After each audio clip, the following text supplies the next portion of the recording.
Hey guys, it's Prince Rich with Rich Technology Group, and in today's video, it is called Phone and Internet Cancellation Fees Explained. I'm going to talk to you guys about phone and internet cancellation fees, how they work, what to expect, and some things that you need to be aware of before you cancel service with your current phone or internet service provider. So let's jump right into this one. So phone and internet cancellation fees. They are typically or commonly referred to as ETF fees, which literally stands for early termination fees.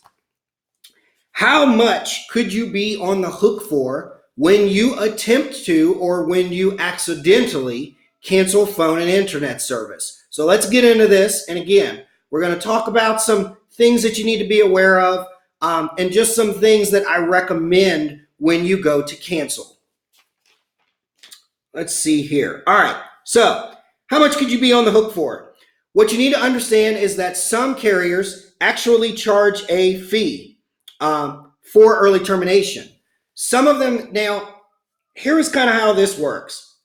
Some will charge like a, what's the best way to put this? Some will charge like what they would call a prorated fee or kind of like an honor fee to basically let you off the hook. I'll give you an example. I worked with a daycare that was looking to switch to voice over IP, but they were using Verizon One Touch. Verizon, I think they still had like 6 or 7 months left on their Verizon One Touch voice over IP service.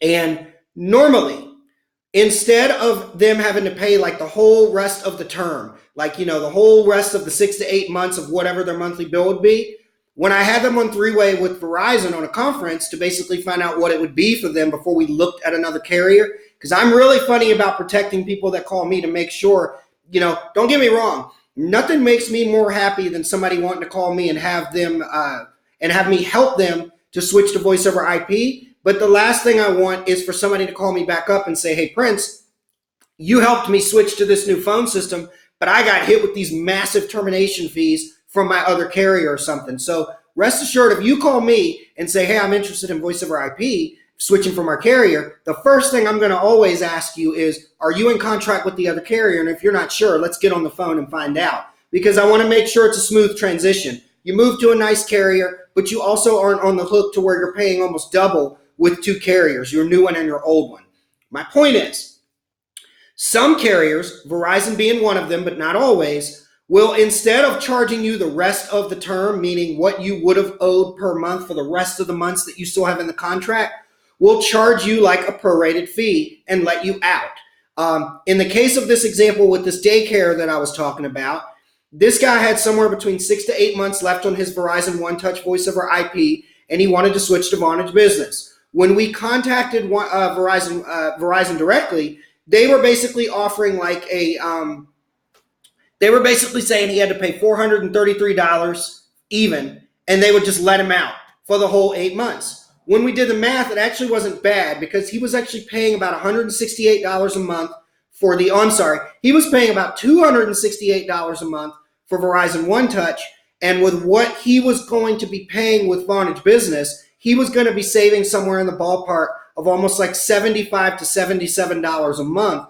So we looked at it like, okay, you're going to be going to something that you want to move to that you feel is a better phone system, but you know, you're going to pay them, let's just round up and say $500, but in less than 12 months, you're going to make that money back and then some, and not only the savings, but have a better phone system and a better provider that you actually prefer over what you've got. So that's the thing, is it is a math game when you look at this to figure out what the math is. But anyways, how much would it cost you to get off the hook? Back to stay on point here. That is if they charge you a flat fee. Now, some of the other carriers, which is option B, want the entire term.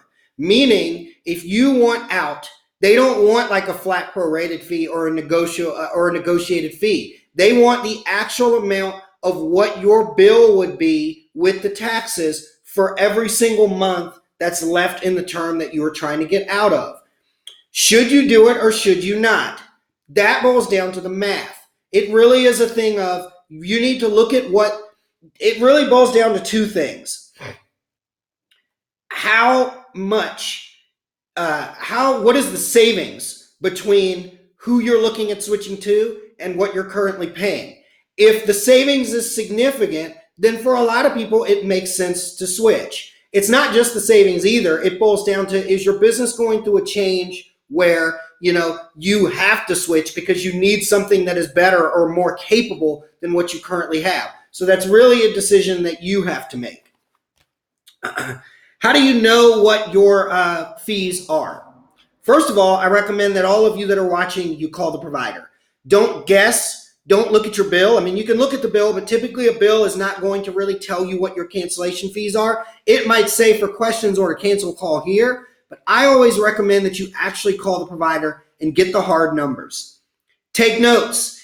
Not only take notes, but take notes and write down who the person is that you spoke with, because this can get kind of hairy when you find out, oh, well, you guys sent me this big bill for this after I canceled, and this person said that it was going to be this much. First thing the customer service rep is going to ask is, sir, ma'am, who did you speak to, or did they give you a reference number for the call? Take notes, get the person's name, and get a reference number. Basically, CYA, or as we say, cover your ass, is basically what I'm saying, so that nothing can come back and bite you on some unforeseen or unknown or made up termination fees. The other thing is, ask for a full calculation. If you can get the provider to send you in writing, whether it's via mail or whether it's by email, what your current term is, how much you have left in the term, and what it would cost to get out of the term, please, by all means, do it.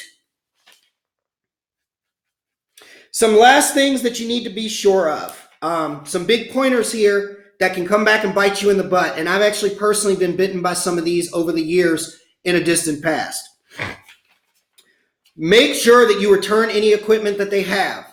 A lot of providers will not tell you this, but a lot of times if you have a leased router or a leased cable modem or DSL modem or whatever it may be that you've got from them, they want that equipment back. And if you don't give them that equipment back, I've seen two things that have happened. One that has actually happened to me. One, they'll charge you for the equipment, and they'll typically charge you above and beyond what that equipment would cost if you had bought it yourself from Amazon or from off the shelf at Best Buy or some electronics store or something like that. Two, even though you've requested cancellation of your service, a lot of times if you've got equipment of theirs, they will not push the cancellation through, and they'll keep charging you monthly, and then 3 to 5 months may pass and you realize, wow, I still owe these guys a bunch of money because they never canceled my service because I still got property that is theirs. So be mindful of that. In short, if you have equipment that you were leasing from them or that is owned by them that you don't think is yours, pick up the phone, call the provider, and ask how you return it. Most providers like Comcast, Verizon, DirecTV, the list goes on and on and on, Cox Communications, they have designated centers like customer service centers where you would normally go to dispute a bill or to, purchase service in person and things or something like that. They have actual centers, or some of them are in partnership with like FedEx, Kinko's, or UPS store, where they have dedicated drop-offs where you can put your customer number and put the proper documentation so they know it's yours and associated with your old account to return that equipment so that it's out of your hair, they've got back what they need, and nobody's on the hook for anything. The other thing that I recommend when it comes to returning equipment, get a receipt or a voucher. I'm telling you guys right now, if you cancel service and you've got equipment with the carrier for your business, you are going to get charged for it eventually. You may not get charged immediately, but at some point, somebody's going to call you from XYZ company and say, where's our equipment? We've been charging you interest, or we never canceled your account, so you're still getting charged a monthly bill. Where's our equipment? Return the equipment and make sure you get something in writing, like a voucher or receipt or something that says that this equipment was returned and was associated with this person in this account or this business, and it was, had this confirmation number or whatever. Get proof to cover your butt. Other thing, and most people are probably thinking about this, before you ever cancel service with a phone service provider, before you even put in the request to cancel service, make sure you port your phone number or phone numbers to the new carrier that you are going to. Because If you cancel service and your number is gone and you didn't port your number, you will lose it and you will not get it back.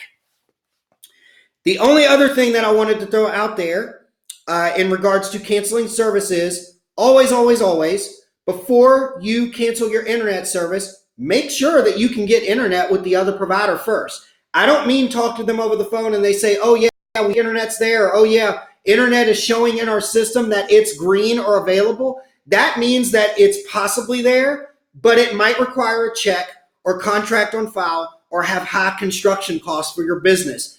Verify to the letter via survey and with contract and everything before you cancel your other internet service that your new provider is without a doubt at the new location.